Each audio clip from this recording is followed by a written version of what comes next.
Okey, baik. Assalamualaikum. Selamat sejahtera. Kita nak sambung hari ini dalam fizik nuklear iaitu tenaga nuklear. Kita akan berkenalan apakah cerita tentang tenaga nuklear. Jadi first, soalan 1. Nyatakan dan berikan definisi bagi semua tindak balas nuklear yang menghasilkan tenaga nuklear. Jadi, kita dah belajar sebelum ini. Yang pertama ialah perebutan radioaktif. Setiap tindak balas akan mengeluarkan tenaga. Jadi perebutan radioaktif akan mengeluarkan tenaga nuklear. Okey, seterusnya ialah pelakuran nuklear. Okey, pelakuran nukleus, fusion dan pembelahan nukleus iaitu nuklear fission. Ini antara tindak balas nuklear yang menghasilkan tenaga nuklear. Jadi kita tengok satu-satu iaitu perebutan radioaktif ni saya rasa tak ada masalah lah. Okey, tenaga yang terhasil semasa proses perebutan. Jadi kita dah belajar masa awal-awal. Okey, pelakuran nukleus. Macam mana pelakuran nukleus ataupun nuklear fusion? Okey, apabila nukleus yang kecil dan ringan, kita ada nukleus yang kecil bercantum membentuk suatu nukleus yang lebih berat. Jadi bila pencantuman ini, okay, penggabungan ini akan menghasilkan tenaga nuklear. Tindak balas ini berlaku pada suhu dan tekanan yang sangat tinggi. Yang seterusnya ialah tindak balas pembelahan. Okey, nuclear fission. Pembelahan, kalau tadi pelakuran bergabung, yang ringan bergabung menjadi yang lebih berat. Sekarang ni tindak balas nuklear apabila satu nukleus yang berat, okey, terpisah, terbelah menjadi dua nukleus yang lebih ringan, juga membebaskan tenaga yang banyak. Okey.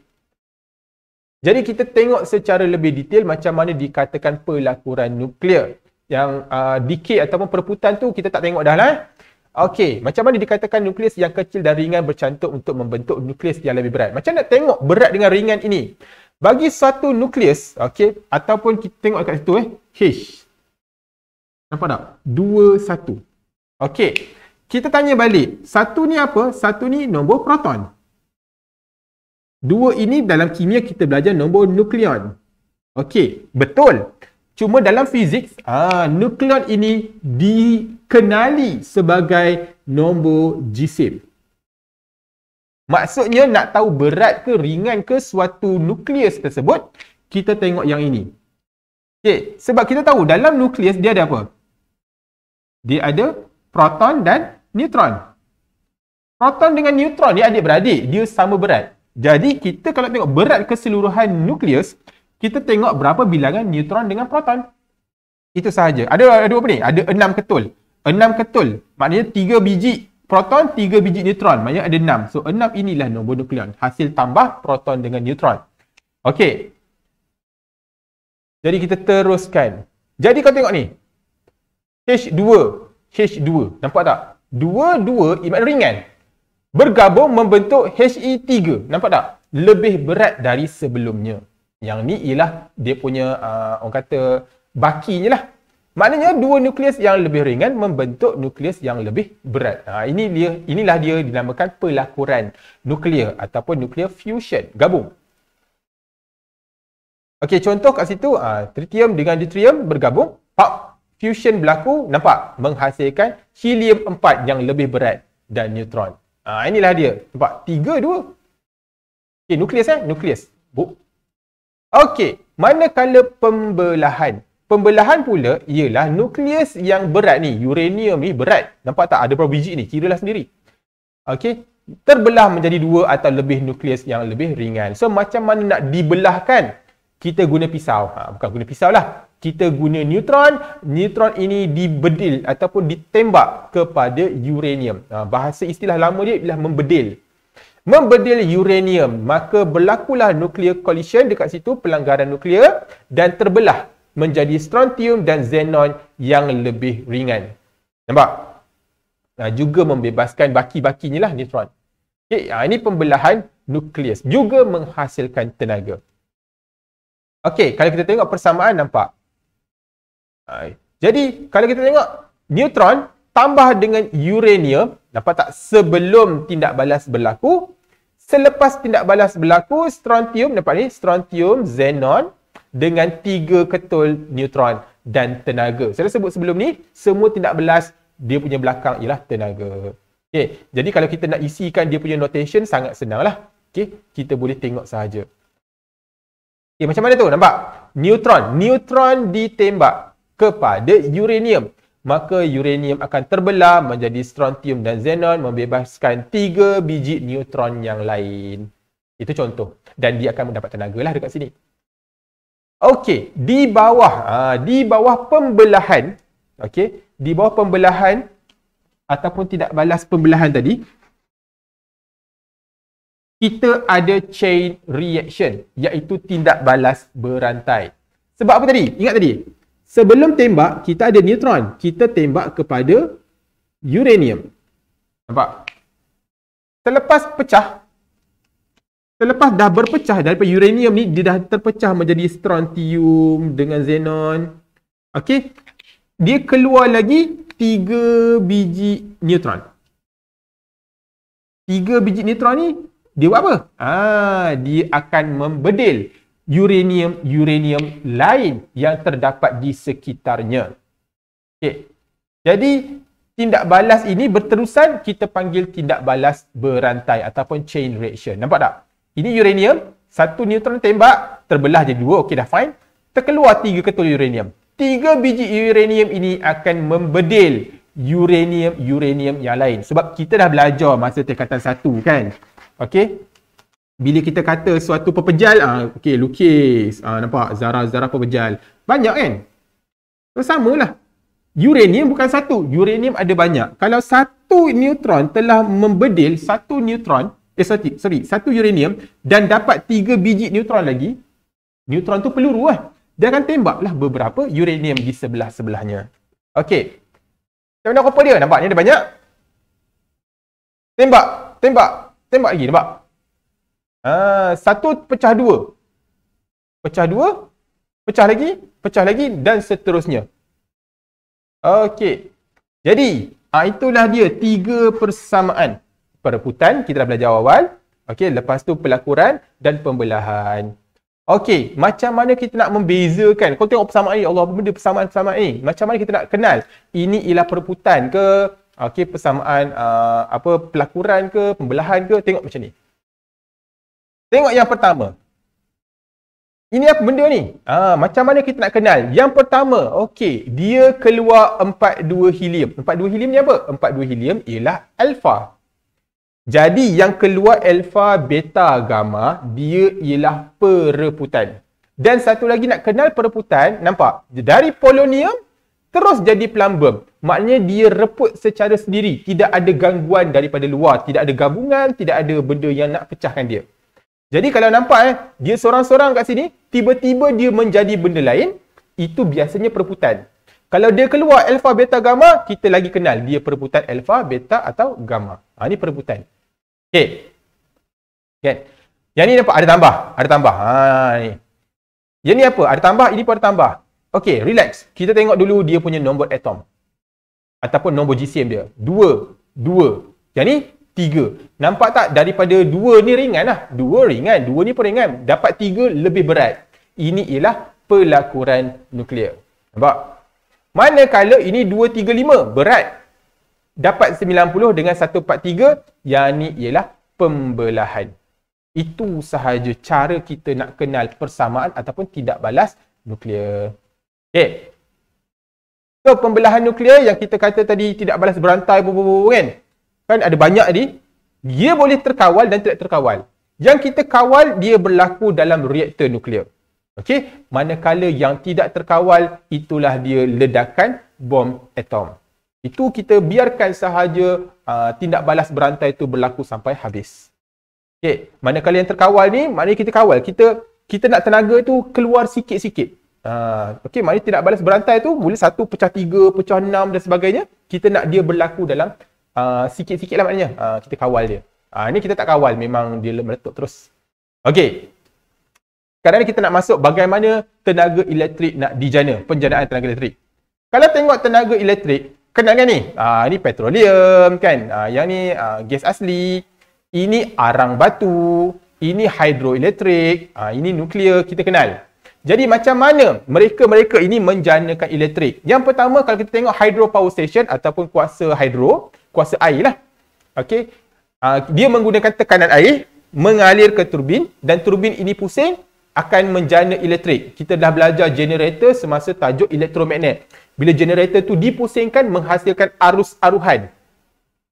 Jadi nak pusing kita guna apa? Kita gunalah air untuk memusingkan turbin. Generator ini akan menghasilkan elektrik. Nampak? Kita guna tenaga air. Sama juga macam tenaga angin. Wind power generator. Ni. Maknanya apa? Bila angin tu bertiup, okey, bilah ini akan berpusing untuk memusingkan apa? Untuk memusingkan turbin juga. Bila pusingkan turbin, generator ini akan dihidupkan. Dapat arus elektrik. Itu sahaja bagaimana cara nak menjana elektrik. Idea dia simple. Jadi, kita boleh juga gunakan steam. Macam mana? Kita panaskan air. Sebab nak dapatkan steam, kena ada air. Jadi, kita panaskan air.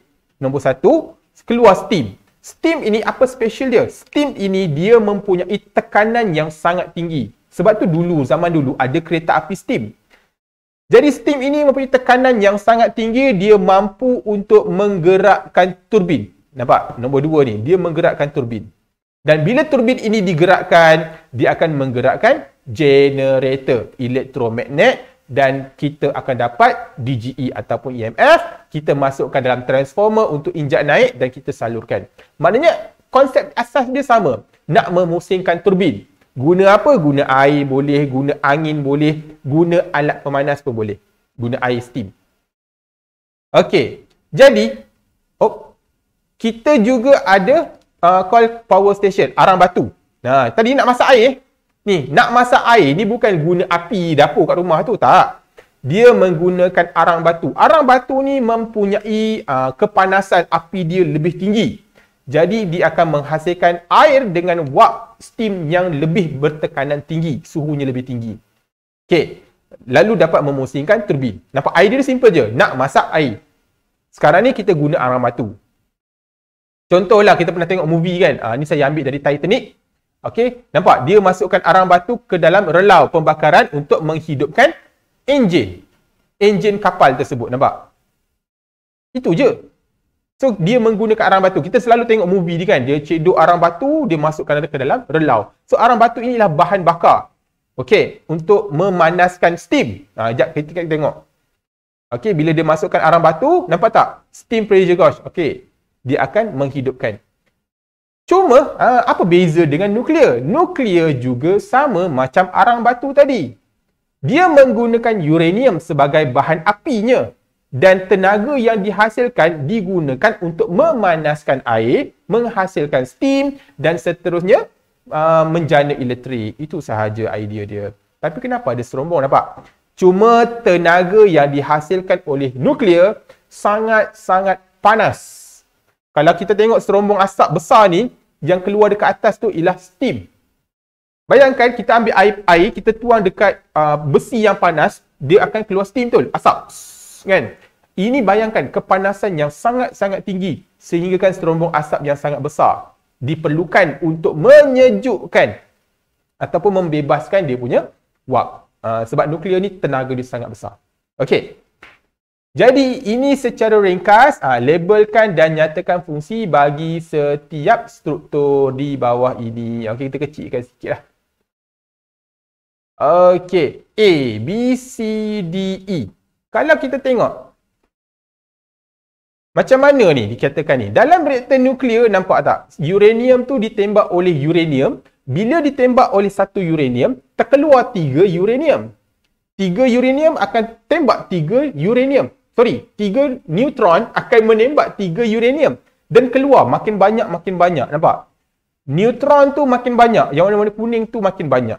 Jadi, bagaimana A, B, C ini boleh kita mengawal tindak balas ini. Jadi, A ni apa? B ni apa? C ni apa? Okay, yang paling penting nombor 1. C. Saya ceritakan C ialah bahan api kita. Iaitu uranium kita. Ni bahan api kita. Uranium kita kat sini. Bahan radioaktif tu. C ni bahan radioaktif kita. Okey, lepas tu kita ada 2, A dengan B. A ini ialah rod pengawal. Biasanya diperbuat daripada boron ataupun kadmium. Okey. A ini fungsinya untuk menyerap neutron yang berlebihan. Nampak tak? Neutron dah banyak ni. Kalau neutron banyak, Bila neutron banyak, A ini boleh menyerap neutron yang berlebihan. Manakala B pula ialah moderator. Tadi rod pengawal, kerja dia ialah menyerap neutron yang berlebihan. B pula ialah moderator. Moderator ini dia memperlahankan. Nampak tak neutron yang sedang tembak ni, dia memperlahankan gerakan pantas neutron yang terhasil. Okey. Nampak? So dia akan mengurangkanlah. So diperbuat daripada apa? Grafit. Biasanya kita gunakan grafit. Okey, ini AB untuk kontrol. Habis tu E dengan D ni ialah keselamatan lah. E dia punya dinding. Dinding untuk reaktor nuklear diperbuat daripada konkrit yang tebal. Okey, dan D ialah ejen penyejuk. Nak sejukkan steam yang terhasil kan sangat panas daripada nuklear ni.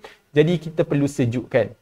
Okey, so kita gunakan air sebagai ejen penyejuk. Dia alirkan ke dalam sungai atau ke dalam tasik nak bagi sejuk punya pasal. Okey. Jadi, secara penutupnya, tadi tenaga nuklear tadi kan. Apa kebaikan dia? Kebaikan dia tidak ada pencemaran udara. Apa maksud tak ada pencemaran udara? Pembakaran arang batu mengeluarkan asap, karbon monoksida lah, karbon dioksida dan sebagainya, betul? Tapi nuklear, mana ada keluar benda-benda tu? Nampak? Tapi dia mengeluarkan sisa lah. Cuma sisa tersebut perlu diuruskan. Okey, ada syarikat yang perlu menguruskan sisa-sisa radioaktif. Walaupun dia ditanam, maknanya udara tidak tercemar. Okey, dan tenaga yang dihasilkan sangat besar. Itu kebaikan tenaga nuklear. Habis tu kelemahan dia biasa duit lah. Kos nak buat reaktor nuklear tu kos. Tenaga pekerja, nak menggajikan pekerja dekat situ kos. Kepakaran orang yang berada di sana pun kos. Dan yang paling kita risau ialah kesan kemalangan. Okey, kalau tiba-tiba reaktor nuklear tu meletup ataupun gempa bumi berlaku, contohnya macam dulu yang berlaku di Fukushima. Okey, itulah dia kesan-kesan kemalangan akibat kerosakan ataupun daripada reaktor nuklear. Jadi saya rasa itu sahaja cerita tentang tenaga nuklear. Saya harap video ini membantu. Sekian, terima kasih.